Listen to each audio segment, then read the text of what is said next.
চলেন আজকে আপনাদেরকে জাপানের সর্বপ্রথম যেই স্কুলটি তৈরি করা হয়েছিল সেই স্কুলটিকে ঘুরে ঘুরে দেখাই।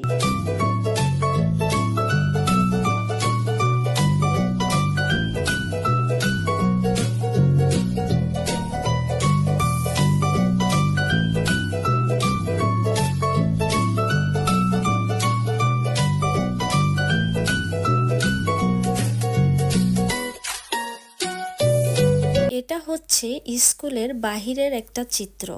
আপনি স্কুলে ঢোকার আগেই এই সুন্দর পরিবেশটা দেখতে পাবেন, যেটা নাকি আপনার মনকে অনেক বেশি ফ্রেশ করে দিবে।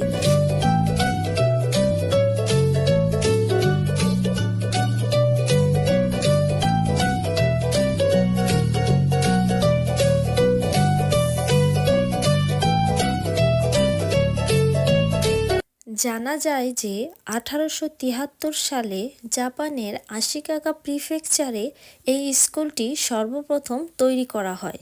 তার আগে জাপানে আর কোনো স্কুলই ছিল না। এরপর 1921 সালে এই স্কুলটিকে আবার ভেঙে নতুন করে বানানো হয়।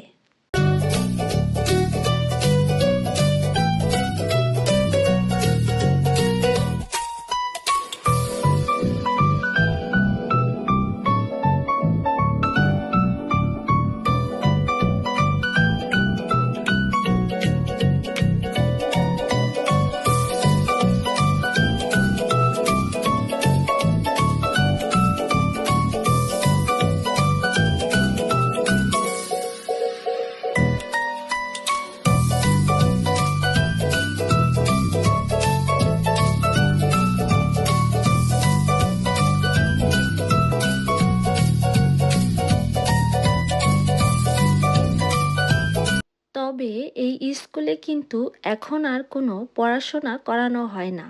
এই স্কুলটিকে কিন্তু এখন পর্যটক কেন্দ্র হিসেবেই রাখা হয়েছে। প্রতিদিনই অনেক মানুষ কিন্তু এই স্কুলটিকে অনেক দূর দূরান্ত থেকে দেখতে আসেন। তবে এই স্কুলটিকে কিন্তু আমি দেখতে যাইনি। আমার স্বামীর ওর কোম্পানি থেকে ওকে একটা পড়াশোনা করার জন্য এই স্কুলে পাঠিয়েছিল, যাতে আরও ভালোভাবে কিভাবে কাজ করা যায় বা কাজে উন্নতি কিভাবে করা যায়, কিভাবে অপচয় থেকে রক্ষা পাওয়া যায়, এই ধরনের নানা রকম বিষয়ে যাতে আরও বেশি জ্ঞান লাভ করা যায় সেই সম্পর্কে জানার জন্য এই স্কুলে পাঠানো হয়েছিল। শুধুমাত্র প্রথম ক্লাসটাই এখানে করানো হয়েছে, আর এরপরে যে ক্লাসগুলো করানো হবে সেগুলো কিন্তু আবার অন্য স্কুলে করানো হবে।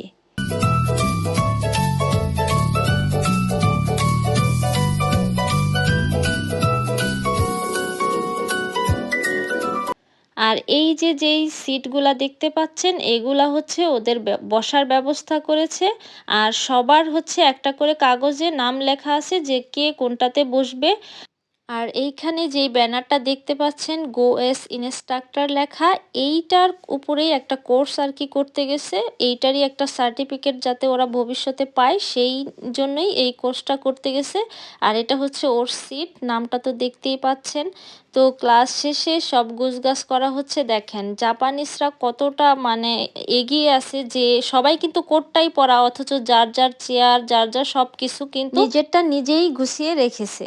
আর এটাই হচ্ছে জাপানিজদের মন মানসিকতা। ওরা হচ্ছে কাউকে কোনো মানে ছোট বড় ভেদাভেদ করে না, সেই জন্য ওরা কিন্তু এতটা এগিয়ে আছে।